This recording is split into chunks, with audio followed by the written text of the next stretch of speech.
Hare Krishna. మాతేశ్వరం Prabhuji. First ఒకసారి నేను చెప్తాను. తర్వాత ఎవరైతే రీసెట్ చేయాలనుకుంటే వాళ్ళు హ్యాండ్ రైజ్ చేయొచ్చు. నేను పిలుస్తాను. అధచైనం నిత్యజాతం నిత్యం వా మన్యసే మృతం తదాపి త్వం మహాబాహో నైనం శోచితుమర్హసి. కిషన్ ప్రభుజీ హరే కృష్ణ. తెలుస్తుంది. అదచైనం నిత్యజాతం నిత్యం వా మన్యసే మృతం తథాపి త్వం మహాబాహో నైనం శోచితిమర్హసి. ధన్యవాదాలు మాతాజీ. థ్యాంక్ యూ ప్రభుజీ. Thank you very much. Next Naga Drakshayani మాతాజీ. హరే కృష్ణ మాతాజీ. అదచైనం నిత్యజాతం నిత్యం వా మన్యసే మృతం తదాపి త్వం మహాబాహో నైనం శోచితుమర్హసి. థ్యాంక్ యూ మాతాజీ. Thank you very much. Srinivas ప్రభుజీ. హరే కృష్ణ మాతాజీ. దండక్ ప్రణామం. అత చైనం నిత్యజాతం నిత్యం వా మన్యసే మృతం తథాపి త్వం మహాబాహో నైనం శోచితుమర్హసి. Hare thank you Krishna. ప్రభుజీ వెరీ మచ్. ఇంకో ఒక్కరికి ఇద్దాము.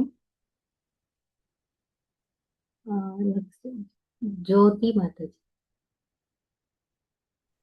హరే కృష్ణ మాతాజీ. అధః చైనం నిత్యజాతం నిత్యం వా మనశ్యసే మృతం తథాపి త్వం మహాబాహో నైనం శోచితుమర్హసి. హరే కృష్ణ మాతాజీ. థ్యాంక్ యూ మాతాజీ. Thank you very much. P ప్రభుజీ పేరు అర్థం. హరే కృష్ణ మాతాజీ. అనువాదం చదువుతారా? ఓ మహాబాహో, ఒకవేళ నీవు ఈ ఆత్మ ఎల్లప్పుడూ జనించుచు మరణించునని భావించినను దుఃఖించుటకు ఎట్టి కారణమును లేదు. హరే కృష్ణ. Thank you Prabhuji. మాతాజీ భాష్యం. కొప్పుల సుజాత మాతాజీ భాష్యం చదువుతారా? ఫస్ట్ పేరా?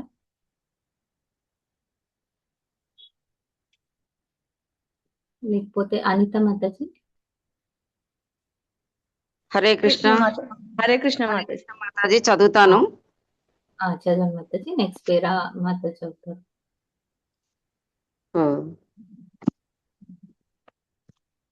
ఒక నిమిషం మాతాజీ.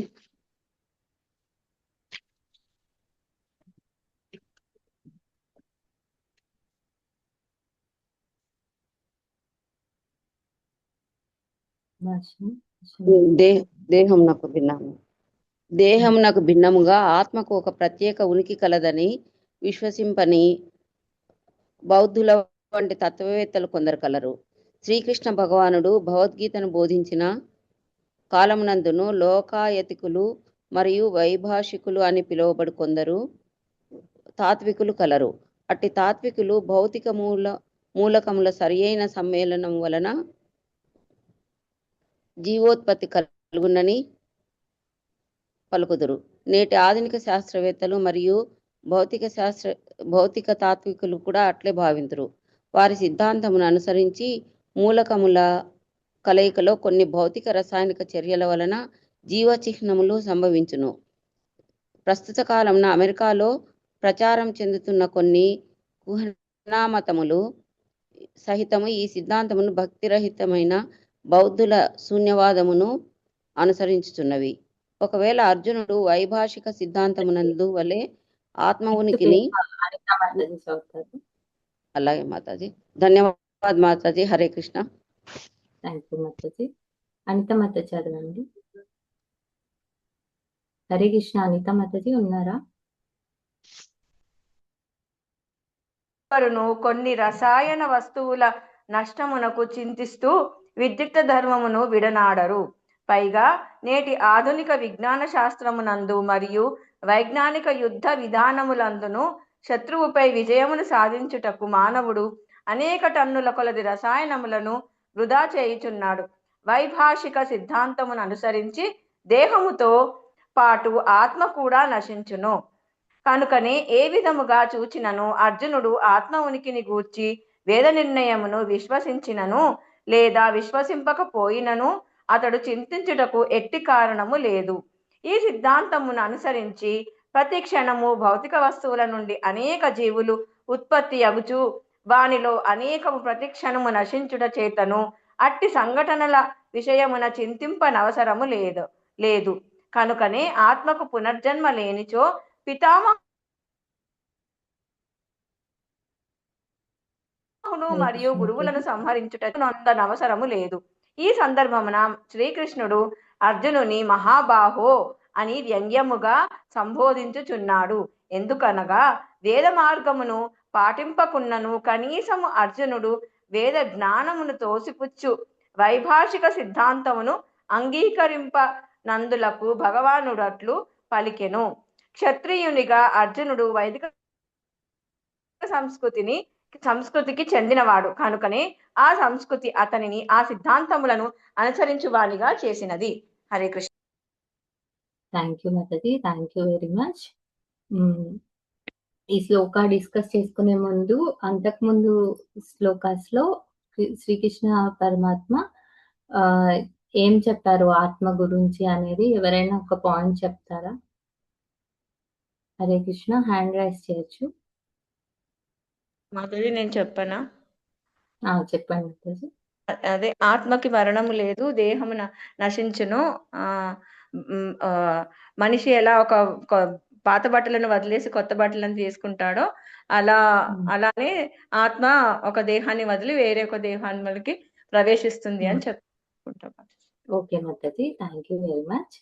నేను ఈ శ్లోక స్టార్ట్ చేసే ముందు మీకు ఒక ఎగ్జాంపుల్ చెప్తాను, సో దట్ మీకు ఈ సినారియో అర్థమవుతుంది ఎందుకు కృష్ణ ఈ సినారియో తీసుకున్నారు అనేసి. సో ఫర్ ఎగ్జాంపుల్, ఒక బాబు ఉన్నాడు, అతను ఒక క్రికెట్ మ్యాచ్ ఆడేసి తన మిస్టేక్ వల్ల ఆ మ్యాచ్ అనేది ఓడిపోయాడు. సో ఓడిపోయి ఇంటికి వచ్చి వాళ్ళమ్మతో చెప్పాడు, ఏడుస్తూ వచ్చాడు.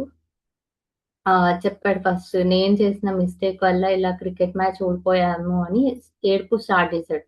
ఫస్ట్ వాళ్ళ అమ్మ ట్రై చేసింది, ఓటమి లైక్ నార్మల్ గా చెప్పడం స్టార్ట్ చేసింది, ఓటమి ఏమి కాదు, ఓటమి నుంచే విజయం వస్తుంది, ఇలా ఏవో సూక్తులు చెప్తూ ఫస్ట్ అతన్ని పాసిఫై చేయడానికి, అతన్ని ఒప్పించడానికి, ఏడుపు మాన్పించడానికి ట్రై చేసింది. అతను వినడు. తర్వాత వాళ్ళ అమ్మ అడుగుతుంది, ఒకవేళ నీ మిస్టేక్ వల్ల కాకుండా వేరే వాళ్ళ మిస్టేక్ వల్ల ఓడిపోయి ఉంటే, నువ్వు ఓడిపోవాలని రాసి పెట్టుంటే ఆ మ్యాచ్ ఎలాగో ఓడిపోతుంది కాబట్టి వేరే వాళ్ళ మిస్టేక్ వల్ల అది ఓడిపోతే అప్పుడు కూడా ఇలాగే ఏడుస్తావా, ఏడవకూడదు కదా అనేసి పాసిఫై చేయడానికి ట్రై చేస్తుంది. అప్పుడు కూడా వినాడు, ఏడుస్తూనే ఉంటాడు. అప్పుడు వాళ్ళమ్మ స్టార్ట్ చేస్తారు, ఓకే నీ మిస్టేకే అనుకుందాం, నీ వల్లే తప్పు జరిగింది అనుకున్నాం, దానికి ఏడవడం వల్ల ఏమన్నా ప్రయోజనం ఉందా? సో నీ మిస్టేక్ ఏంటో నువ్వు కరెక్ట్ చేసుకొని నెక్స్ట్ మ్యాచ్ మంచిగా ఆడడానికి నువ్వు ప్రిపరేషన్ స్టార్ట్ చేయాలి. అలా వాళ్ళమ్మ అనేది చెప్పడం చెప్తుంది అనమాట. ఇక్కడ కూడా సేమ్ ఏం జరుగుతుందంటే 11 నుంచి 18 శ్లోక వరకు కృష్ణ ఆత్మ గురించి, ఆత్మ లక్షణాల గురించి, అంతమత చెప్పినట్టు లక్షణాల గురించి ఇవన్నీ చెప్పడానికి ట్రై చేస్తాడు కృష్ణ. తర్వాత 18th నుంచి బిఫోర్ దీని ముందు శ్లోక 25th శ్లోక వరకు కూడా కృష్ణ ఆత్మ యొక్క క్వాలిటీస్, ఆత్మ అనేది నాశనం కాదు, దాని ఈ 25th దీని ప్రీవియస్ శ్లోకాలు కూడా కృష్ణ లాస్ట్ కి ఏం చెప్తారంటే ఆత్మ అనేది శాశ్వతం, శరీరం అశాశ్వతం.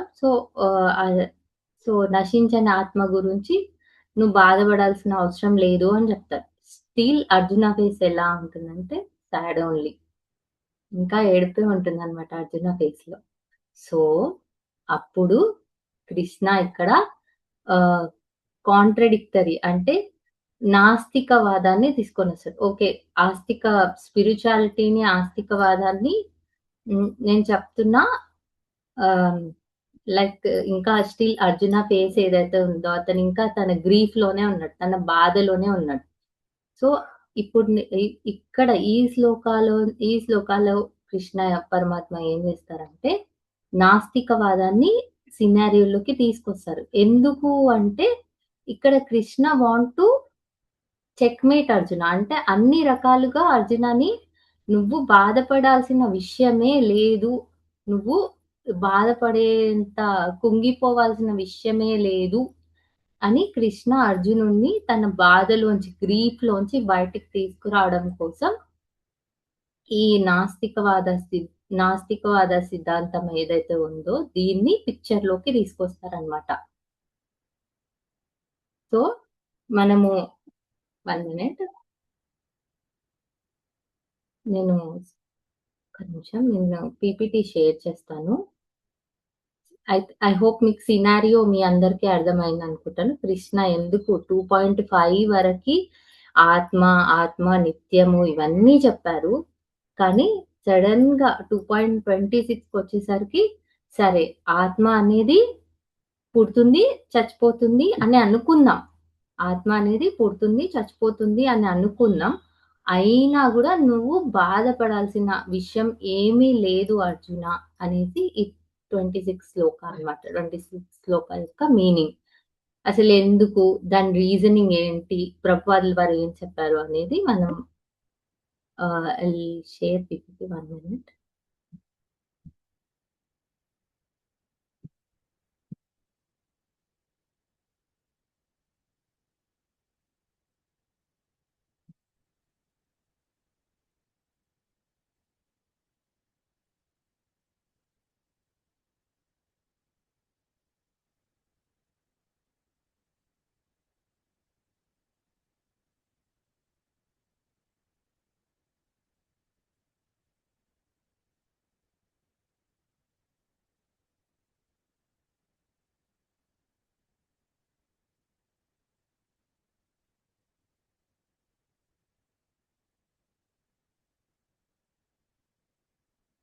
ఓకే, మీ అందరికి స్క్రీన్ అనేది విజువల్ అవుతుంది అనేసి నేను అనుకుంటున్నాను.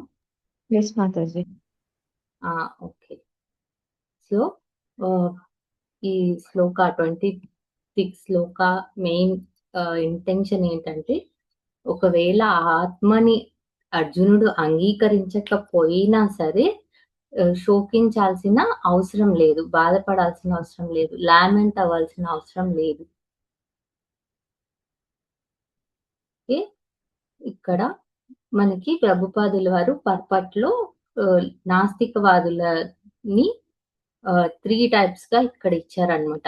ఏంటంటే ఫస్ట్ లోకాయతికస్ అండ్ వైభాషికలు, అండ్ నెక్స్ట్ వచ్చేసి మన మోడర్న్ సైంటిస్టులు ఎవరైతే ఉన్నారో వీళ్ళందరూ ఒకటే చెప్తున్నారు. వీళ్ళందరూ ఒకటే తరగతికి చెందుతారు. ఏంటంటే వాళ్ళు ఆత్మ యొక్క ఎగ్జిస్టెన్స్ ని కంప్లీట్ గా బిలీవ్ చేయరు, సుప్రీం గాడ్ ని కంప్లీట్ గా బిలీవ్ చేయరు. ఇది అప్పట్లోనే కృష్ణ ఉన్న టైంలోనే నాస్తికవాదులు ఉండేవాళ్ళు. కృష్ణ ఇక్కడ వాళ్ళని అడ్రస్ చేస్తూ అలాంటి మైండ్ సెట్ ఉన్నా పర్వాలేదు, అర్జున నువ్వు శోకించాల్సిన అవసరం లేదు అని చెప్తున్నారు. సో ఫస్ట్ వీళ్ళ డివిజన్ ఏదైతే ఉందో తెలుసుకుందాము. ఫస్ట్ లోకాయతికాస్ అంటే వీళ్ళు ఫేమస్ చార్వాక సిద్ధాంతాన్ని అనుసరిస్తారనమాట. చార్వాక సిద్ధాంతం అంటే ఏంటంటే శరీరమే సర్వస్వం, ఇంకా ఆత్మ అనేది లేదు, శరీరం ఆత్మ ఒకటే, శరీరమే సర్వస్వం. దీని శరీరం చనిపోయిందంటే ఇంకా అయిపోతుంది. వీళ్ళు ఎలా అంటే లైక్ మనం ఒక మాటలో చెప్పాలంటే జిందగీ నా మిలేగి దుబారా టైప్ అన్నమాట. అంటే జీవితం అనేది మళ్ళీ దొరకదు, ఈ శరీరం అనేది పోతే ఇంకా పోతుంది.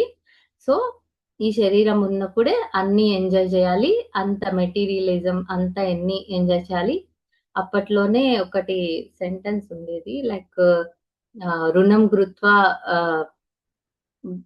ఘృతం పిబమని. అంటే అప్పట్లో లావిష్‌గా ఉండడం అంటే నెయ్యితో తయారు చేసిన పదార్థాలు, నెయ్యి తీసుకోవడం అన్నమాట. వాళ్ళు అప్పు చేసైనా సరే అలాంటి పదార్థాలు తినేసి ఎంజాయ్ అనేది చేద్దాము.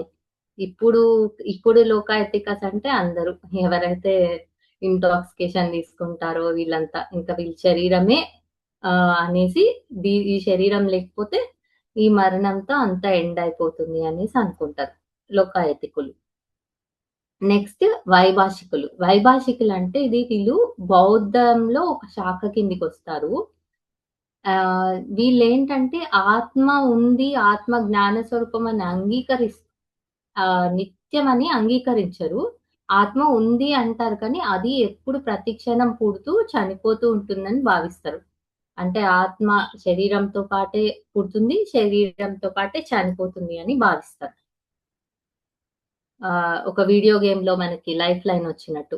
లైఫ్ లైన్ రాగానే మళ్ళీ గేమ్ ఆడే అతను పాప్ అవుతాడు, మళ్ళీ ఆడతాడు, చనిపోగానే మళ్ళీ చనిపోతాడు. అలా ఆ టైప్ లో అన్నమాట. వీళ్ళు వైభాషికులు. నెక్స్ట్ వచ్చేసి ఇప్పుడు ఉన్న శాస్త్రవేత్తలు, ఆధునిక శాస్త్రవేత్తలు. వీళ్ళేంటంటే జీవం అనేది కేవలం కొన్ని రసాయనాల కలయిక, అంటే కెమికల్ రియాక్షన్స్ వల్ల, ఫిజికల్ రియాక్షన్స్ వల్ల వస్తుంది. అంటే ఇలా జీవం వస్తుంది, ఒక బేబీ పుట్టాడు కానీ ఆ బేబీలో కాన్షియస్నెస్ అనేది ఎలా వస్తుందంటే కొన్ని న్యూట్రాన్స్ ఈ కెమికల్ రియాక్షన్ అంతా జరిగి ఆ బేబీకి యాక్టివిటీ అనేది వస్తుంది. నెక్స్ట్ ఆ న్యూట్రాన్స్ అవి ఫంక్షనింగ్ ఎప్పుడైతే ఆగిపోతాయో అందులో ఫంక్షన్ అనేది వెళ్ళిపోతుంది అనేసి ఆధునిక శాస్త్రవేత్తలు చాలా మంది ప్రపోజ్ చేస్తూ ఉంటారు.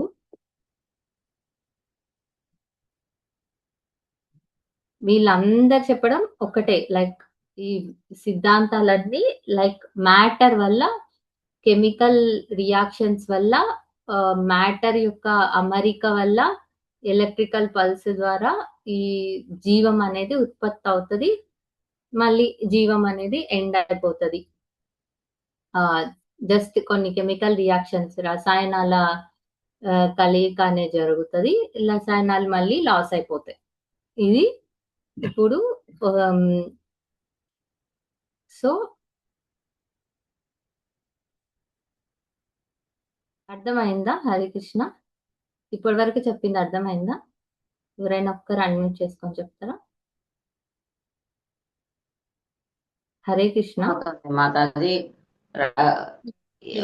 రసాయనిక పదార్థం లాగా జస్ట్ కెమికల్ రియాక్షన్ ఒక సర్టెన్ టైంలో సర్టెన్ కండిషన్ లో జరగడం వల్ల జీవం అనేది వచ్చేస్తుంది ఆటోమేటిక్ గా. ఆ కండిషన్స్ ఎప్పుడైతే వెళ్ళిపోతాయో జీవం అనేది వెళ్ళిపోతుంది. ఇది కొంత మోడర్న్ సైంటిస్టులు ప్రపోజ్ చేసింది.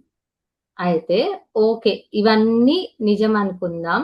అయినా సరే కృష్ణ పరమాత్మ ఏం చెప్తున్నా అంటే జీరో రీజన్స్, బాధపడడానికి రీజన్సే లేదు. కృష్ణ పరమాత్మ తన తర్కాన్ని ఏ విధంగా చెప్తున్నారు అనేసి నేను చెప్తాను, నేను ఎక్స్ప్లెయిన్ చేస్తాను. ఇప్పుడు లైక్ మనం ఆధునిక శాస్త్రవేత్తల్ని వాళ్ళ కాన్సెప్టే తీసుకుందాం. వాళ్ళ కాన్సెప్ట్ తీసుకొని కొంచెం కెమికల్ రియాక్షన్ వల్ల జీవం అనేది పుడుతుంది, కెమికల్ మెటీరియల్ రియాక్షన్స్ వల్ల. అండ్ ఆ రియాక్షన్స్ ఎప్పుడైతే వేరే క్లైమేట్ లోకి వెళ్ళిపోతుంది. ఇక్కడ పరపట్లో శీల్ ప్రపాద్ ఏం చెప్తున్నా అంటే అలా కొంచెం కెమికల్ లాస్ వల్ల పోయేదేముంది అర్జున. ఒకవేళ ఈ నువ్వు ఎవరైతే నీ ముందర ఉన్నారో వీళ్ళందరూ సమ్ కెమికల్ రియాక్షన్స్ అనుకుంటే కొంత కెమికల్ రియాక్షన్ జరుగుతుంది. నువ్వు నీ డ్యూటీ చేయడం వల్ల కొంత కెమికల్ లాస్ అనేది జరుగుతుంది. దీని వల్ల పోయేదేముంది? అండ్ అట్లా అంటే ఈ ఆధునిక కాలంలో యుద్ధాల పేరుతో వీటి పేరుతో చాలా మిసైల్స్ వేసుకొని చాలా కెమికల్ అనేది పోతోంది. సో ఇక్కడ కూడా జస్ట్ కొంచెం కెమికల్ అనేది పోతుంది అంతే కదా. మళ్ళీ ఆ కెమికల్ ఒక సర్టెన్ కండిషన్ వచ్చినప్పుడు ఆటోమేటిక్ గా వస్తుంది. దాని గురించి నువ్వు నీ పనిని, నీ ధర్మాన్ని ఎందుకు వదిలిపెట్టాలి అనేసి కృష్ణ అర్జునాన్ని క్వశ్చన్ చేస్తారు. ఓకే, ఇది శాస్త్రవేత్తలకి కృష్ణ ఇచ్చే ఆ కైండ్ ఆఫ్ ఆ కైండ్ ఆఫ్ మనం జీవం అది అనుకుంటే దానికి కూడా అర్జునని ఈ విధంగా అడుగుతున్నారు. సో ఏముంది, పోతే కొన్ని కెమికల్స్ పోతాయి, దానివల్ల నువ్వెందుకు బాధపడుతున్నావు, నువ్వెందుకు విలపిస్తున్నావు? కెమికల్ లాసే కదా ఎలాగైనా జరిగేది, అది ఓకేనా. నెక్స్ట్ వచ్చేసి మనము వైభాషిక వాళ్ళ సిద్ధాంతం తీసుకుంటే, వాళ్ళ సిద్ధాంతం ప్రకారం ఏంటి, ఆత్మ అనేది పుడుతుంది, అక్కడితో ఎండ్ అయిపోతే మళ్ళీ కొత్తది ఏదో వస్తుంది. సో ఇక్కడ మనకి పునర్జన్మ అనే కాన్సెప్ట్ లేదు. అదే ఆత్మ మళ్ళీ వేరేలాగా పుడుతుంది అన్న కాన్సెప్ట్ లేదు. అది మళ్ళీ వేరేలాగా వస్తుంది, వేరే ఏదో అవుతుంది అన్న కాన్సెప్ట్ ఉంది. కాబట్టి పునర్జన్మ అనే కాన్సెప్టే లేనప్పుడు వాళ్ళందరినీ చంపడం వల్ల నీకు పాపం ఎక్కడి నుంచి వస్తుంది? నీకు పాపం రాదు కదా. పునర్జన్మ కాన్సెప్టే లేదు నాస్తికవాదం ప్రకారం. జస్ట్ ఈ లైఫ్ తో ఇలా అయిపోతుంది, ఇది ఇలా అయిపోతుంది. సో నీకు పాప భీతి. అర్జున స్టార్టింగ్ లో అడుగుతారు కదా, వీళ్ళందరినీ చంపితే నాకు పాపం వస్తుంది కదా, నిన్ను ఎలా చంపమంటావు కృష్ణ అనేసి అడుగుతారు కదా. సో ఇక్కడ కృష్ణ చెప్తున్నమాట, ఒకవేళ ఈ నాస్తికవాదం ప్రకారం ఆత్మ అనేది పుడుతుంది, చస్తుంది, మళ్ళీ పుడుతుంది, మళ్ళీ చస్తుంది అనుకున్నా కూడా రీబర్త్ కాన్సెప్ట్ లేదు కాబట్టి, మళ్ళీ పునర్జన్మ అనే కాన్సెప్ట్ లేదు కాబట్టి, నీకు పాపం వస్తుంది అన్న భయమే లేదు కాబట్టి నువ్వెందుకు నీ ధర్మాన్ని వదిలిపెడుతున్నావు, నువ్వెందుకు లామెంట్ అవుతున్నావు, నువ్వెందుకు విలపిస్తున్నావు అర్జున అనేసి ఇక్కడ కృష్ణ అర్జునాన్ని ఒక చెస్ లో మనం ఒక రాజుని ఎలాగో అన్ని సైడ్ల నుంచి లాక్ చేసి కదలకుండా చెక్మేట్ చెప్తామో, అలాగా కృష్ణ కూడా అర్జునకి చెక్మేట్ చేస్తున్నారు. నువ్వు ఏదర్ నాస్తికవాదం తీసుకున్నా సరే నువ్వు బాధపడాల్సిన అవసరం లేదు, బాధపడి నీ విద్యుత్ ధర్మం ఏదైతే ఉందో దాన్ని ఆపేయాల్సిన అవసరం లేదు. అండ్ ఇక్కడ కృష్ణ వచ్చేసి ఇక్కడ ఈ పర్టికులర్ శ్లోకాలో కృష్ణ అర్జున తోటి అన్ని వైపుల నుంచి నువ్వు బాధపడడానికి రీజన్ లేదు, సో నువ్వు లేచి యుద్ధం చెయ్యాలి అని చెప్తున్నారు. నేను ఒక్క నిమిషం షేర్ చేసి ఒకసారి కంపారిజన్ కూడా చెప్తాను.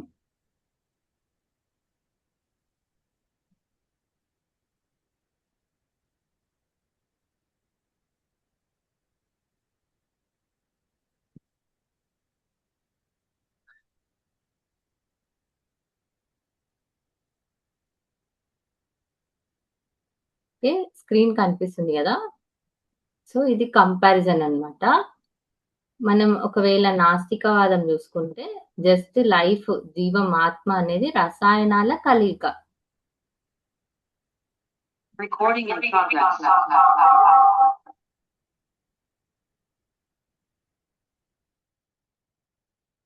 ఆగిపోయిందా? దీని ప్రకారం చూసుకుంటే లైఫ్ అనేది జస్ట్ రసాయనాల కలయిక, అండ్ మరణం అనేది శాశ్వతమైన అంతం. ఈ జన్మకి ఇంకా ఇదంతా శాశ్వతమైన అంతం నాస్తికవాదం, ఎథిజం లో చూసుకుంటే. సో మనం జస్ట్ కొంచెం పదార్థం లాస్ అవుతుంది, పదార్థమే కదా, మ్యాటరే కదా లాస్ అవుతుంది. కాబట్టి దుఃఖపడాల్సిన అవసరం అనవసరం, దుఃఖం అనేది అనవసరం. కాబట్టి నీ డ్యూటీ, నీది ఏదైతే ఉందో, నువ్వు క్షత్రియుడిగా ఏదైతే ఉందో నువ్వు అది డ్యూటీ చెయ్యాలి. పోనీ అంతకు ముందు కృష్ణ ఏం చెప్పారో, ఆత్మ నిత్యమైనది, శరీర మార్పు మాత్రమే, అప్పుడు కూడా అనవసరం, బాధపడాల్సిన అవసరం లేదు. ఎందుకంటే ఆత్మ అనేదానికి మరణం లేదు. నీ డ్యూటీ ఏమైపోతుంది ఇక్కడ, పరమ ధర్మం అవుతుంది. నువ్వు ఏదైతే డ్యూటీ చేస్తున్నావో అది నువ్వు పరమ ధర్మంగా ఏదైతే నాకు అర్పించి నేను చెప్తున్నా కాబట్టి నువ్వు చేస్తావు, కాబట్టి అది నీకు పరమ ధర్మం అవుతుంది. ఓకేనా? ఇక్కడ అర్జునని కృష్ణ ఈ విధంగా లాక్ చేసేసారనమాట. ఆస్తికవాదం, స్పిరిచువాలిటీ తీసుకున్నా బాధపడాల్సిన అవసరం లేదు. నాస్తికవాదం తీసుకున్నా బాధపడాల్సిన అవసరం లేదు. అండ్ ఇక్కడ కృష్ణ అర్జునని ఒక పేరుతో సంబోధిస్తారు. ఏంటంటే మహాబాహో అంటారు. ఎందుకు ఇది ఇక్కడ అంటారంటే కొంచెం కృష్ణ వ్యంగ్యంగానే అంటారు. ఎందుకు అంటారు అంటే, నాకు తెలుసు అర్జున, నువ్వు ఒక క్షత్రియుడివి. నువ్వు ఇలాంటి ఫాల్స్ సిద్ధాంతాలు ఏవైతే ఉన్నాయో ఇవి యాక్సెప్ట్ చెయ్యవు.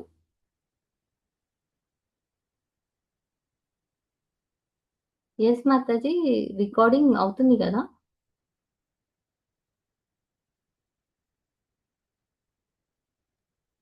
అవుతుంది మాతాజీ, మాతాజీ ఎస్ పైన మాతాజీ సింబల్ వస్తుంది. Yes yes okay Mataji, thank you. So ఇక్కడ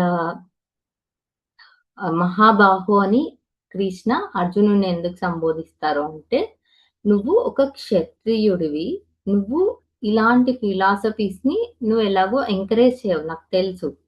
ఎందుకంటే క్షత్రియులు అనే వాళ్ళు ఏదైతే వేదాంత పరంగా వేద వాగ్మయం నుంచి వస్తుందో అదే యాక్సెప్ట్ చేస్తారు. సో నువ్వు ఈ వైభాషిక సిద్ధాంతాలు ఏదైతే ఉన్నాయో అవి యాక్సెప్ట్ చేయవని నాకు తెలుసు అని కృష్ణ ఇండైరెక్ట్ గా అర్జునని చెప్తున్నాడు. Anyway you are going to believe spirituality, నువ్వు ఆధ్యాత్మికతనే నమ్ముతావు. సో అలా నమ్మినా కూడా నువ్వు బాధపడాల్సిన అవసరం లేదు. ఇక్కడ చెప్తున్నారు అనమాట. ఇక్కడ ఇండైరెక్ట్ గా మనందరికీ ఏం చెప్తున్నారు కృష్ణ అంటే, ఈ వైభాషిక సిద్ధాంతాలు ఏవైతే ఉన్నాయో వీటన్నిటిని డిఫరెంట్ నెంబర్ ఆఫ్ ఫిలాసఫీస్ ఉంటాయి. ఇవే కాదు, ఏవైతే వేదం నుంచి రావో, దానికి పర్టికులర్ శాస్త్రాల నుంచి గురువుల నుంచి రికగ్నైజేషన్ లేదు, అలాంటి సిద్ధాంతాలను ఏవి నమ్మాల్సిన అవసరం లేదు. అండ్ అలాంటి సిద్ధాంతాలని ఏదన్నా ఒక దాన్ని నమ్మినా కొంత దూరం వెళ్ళాక మనమే ఆటోమేటిక్ గా తెలిసిపోతుంది ఇది రాంగ్ సిద్ధాంతం అని. ప్రాపర్ యాక్చువల్ సిద్ధాంతం ఏంటి అంటే, మనం ఆత్మస్వరూపులం, ఆధ్యాత్మికం అండ్ కృష్ణుడి యొక్క నిత్య దాసులం, ఆయన సర్వెంట్స్. ఇది నెక్స్ట్ శ్లోకాస్ లో కృష్ణ క్లియర్ గా చెప్తారు. అందుకే మనం ఏదైనా సరే భగవద్గీతని ఆశ్రయించాలన్నమాట. ప్రాపర్ సిద్ధాంతం కోసం భగవద్గీతని ఆశ్రయించాలి. ఇక్కడ కృష్ణ ఎందుకు ఈ సిద్ధాంతాలని తీసుకొచ్చారంటే తర్కం కోసం తీసుకొచ్చారు. అర్జునని అన్ని వైపుల నుంచి లాక్ చేద్దామని తీసుకొచ్చారు. కృష్ణ ఈజ్ నాట్ సపోర్టింగ్, ఈ సిద్ధాంతాలకు ఏం సపోర్ట్ చేస్తూ, ఈవెన్ ప్రభుపాద్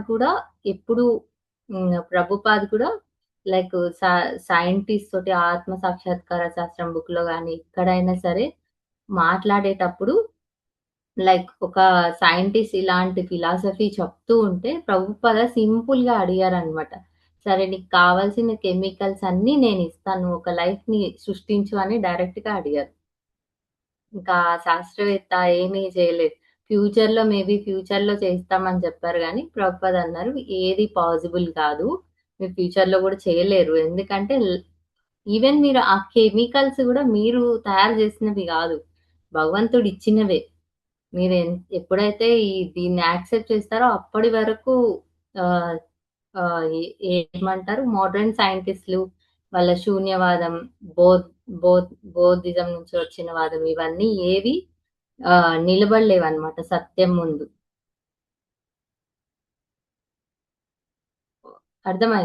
హరే కృష్ణ, అర్థమవుతుందా? Hare Krishna. Thank you. And ఇక్కడ ఒకవేళ అలా ఇప్పుడున్న జనరేషన్ వాళ్ళు అలాంటి లైక్ ఏమనుకుంటారు, లైఫ్ అనేది మళ్ళీ దొరకదు, జిందగీ నా మిలేగి దుబారి అని వాళ్ళు మొత్తం అంతా లైక్ అన్ని రాంగ్, మోసపూరితంగా డబ్బులు తీసుకొని ఇలా ఈ విధంగా చేసి వాళ్ళకి ఏంటంటే నెక్స్ట్ వాళ్ళకి పాపం లో దాంట్లో జన్మ అనేది వస్తుంది.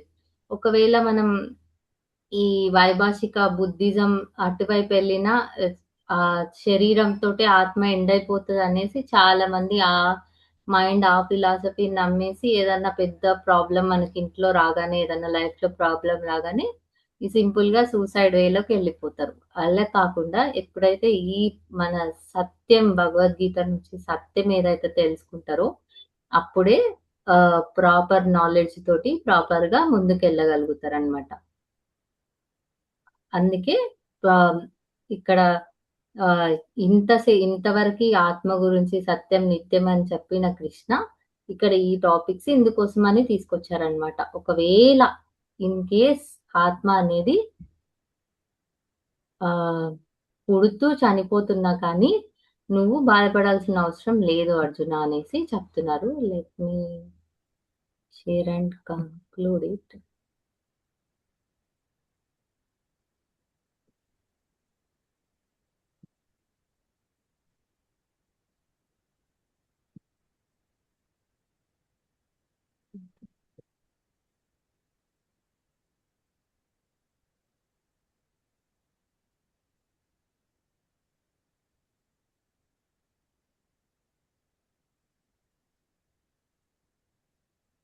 ఇది అన్నమాట.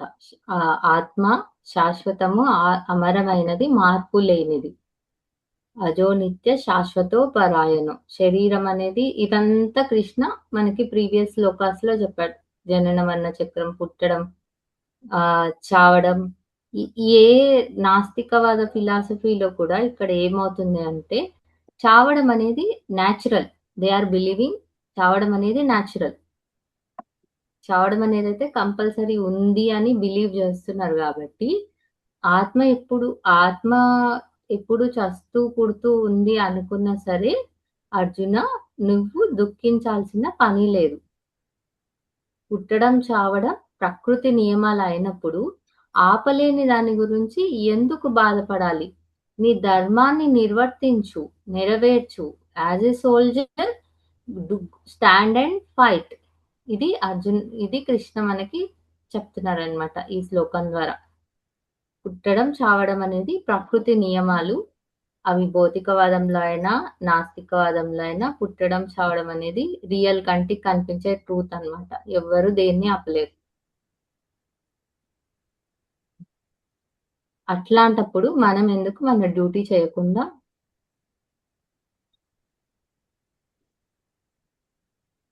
అట్లాంటప్పుడు ఎందుకు నీ ధర్మాన్ని నువ్వు నిర్వర్తించవు అనేసి ఇక్కడ కృష్ణ అర్జునకి తెలియజేస్తున్నాడు. అర్జున మూలకంగా మనందరికీ తెలియజేస్తున్నాడు.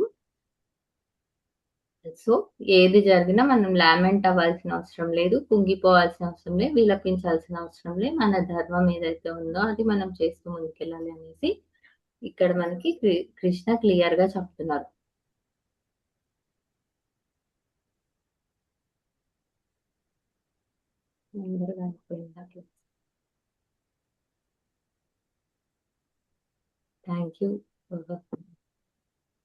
Thank you మాతేజ్ and Prabhuji.